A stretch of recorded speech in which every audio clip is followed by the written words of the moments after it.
Política, com Rosiane Carvalho.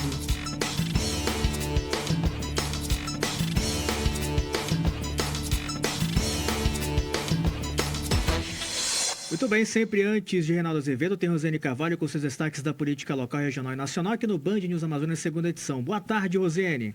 Oi, Ricardo. Boa tarde para você, boa tarde para todo mundo que ouve a gente, os ouvintes, as ouvintes da Band News Difusora. Boa tarde também para a elegantíssima Thaís Gama. Arrasa e concorda, assina embaixo. Assina embaixo em tudo que o Adeilson falou sobre futebol. A Thaís já enrolou muito marmanjo aqui, queria dar banho de sabedoria de futebol, não entendia metade, nem um pinguinho do que a Thaís entende de futebol amazonense. Pô, deixa. E dá banho até hoje, né? Rose, a comunidade... Desculpa, Ricardo, te atrapalhar, que tem tudo a ver com o assunto que a gente vai falar. Você lembra, Thaís, num programa que a gente fez aqui com alguém da área do direito, e a pessoa tentava explicar a expressão de sempre que o presidente Bolsonaro usou hoje, de novo no depoimento, dentro das quatro linhas da Constituição. Aí ele tentou explicar assim como se a gente tivesse caído de Marte, né? Assim, se a gente não vivesse num país, né? Não. Eu disse, olha, deixa ele falar, comigo nem precisaria, mas para a Thaís é que não precisa mesmo, porque a Thaís sabe mais de futebol que o senhor, com todo respeito. É isso.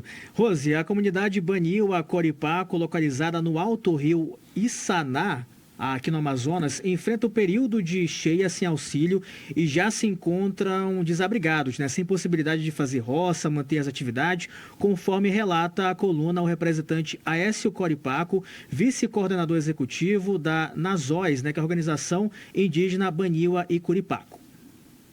Isso, Ricardo, eu vou falar pouco, vamos deixar o indígena falar, é um relato importante, a gente abre esse espaço para que eles coloquem a voz deles, são tão poucas as oportunidades, né?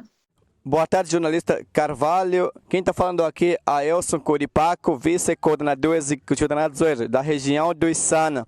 Irei relatar um pouquinho sobre o enchente devastador que causou impacto para as comunidades do povo Baniwa e Coripaco aqui no território. Nesse exato momento, o rio não para de encher, está enchendo cada vez mais aqui no território.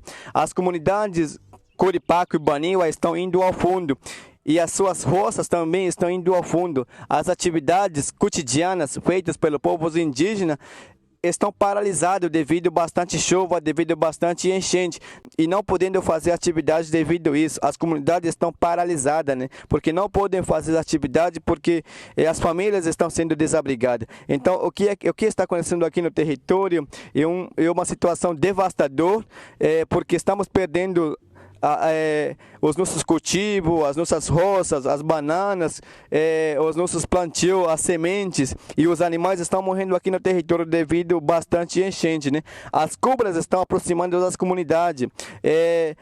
As pacas, cutias, tatus estão morrendo porque as suas casas estão sendo alagadas e não podendo sobreviver por esse enchente tão severa aqui no território do Rio Içana. E você que está nos acompanhando aí, quero agradecer, né, grandemente vocês que são pessoas competentes de poder nos ajudar a ajudar as famílias desabrigadas e para que as atividades possam serem retomadas aqui no território. Descer o rio, aqui no território continua chovendo aqui no território. Então, estamos falando aqui no território do Alto Içana. Eu sou Aécio Coripaco, representante da região do povo Baniwa e Coripaco, aqui no nosso território, o município mais indígena do Brasil, São Gabriel da Cachoeira. É isso, Rose. Tem problemas na educação, né, que você já trouxe em outra coluna, e agora esse problema da cheia também que afeta essa comunidade.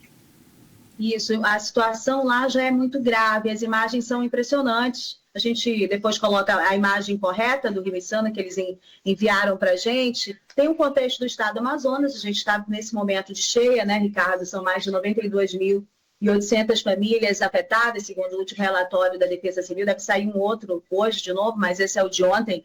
371 pessoas afetadas, as 9 calhas em processo de cheia, e aí 36 municípios em situação de emergência, 22 em situação de alerta e 3 em situação de normalidade. Mas há, claro, evidentemente, comunidades específicas, e aí as indígenas todas são altamente impactadas pela cheia e pela seca, numa situação mais grave e mais imediata. Eles estão pedindo apoio, porque eles estão sem alimentação, perderam roça, a condição é mais complicada e me parece que até esse momento essa ajuda que a gente vê algumas pessoas noticiarem, né, com sempre o marketing, a indústria da cheia, não chegou no Rio Içana. A gente pediu resposta aqui da Defesa Civil do Estado, eles solicitaram mais detalhes para verificar a situação, se eles têm ou não conhecimento, pelo que eu entendi, e a Prefeitura de São Gabriel da Cachoeira ainda não se manifestou. A gente vai aguardar a resposta e a gente traz, evidentemente, nas próximas colunas.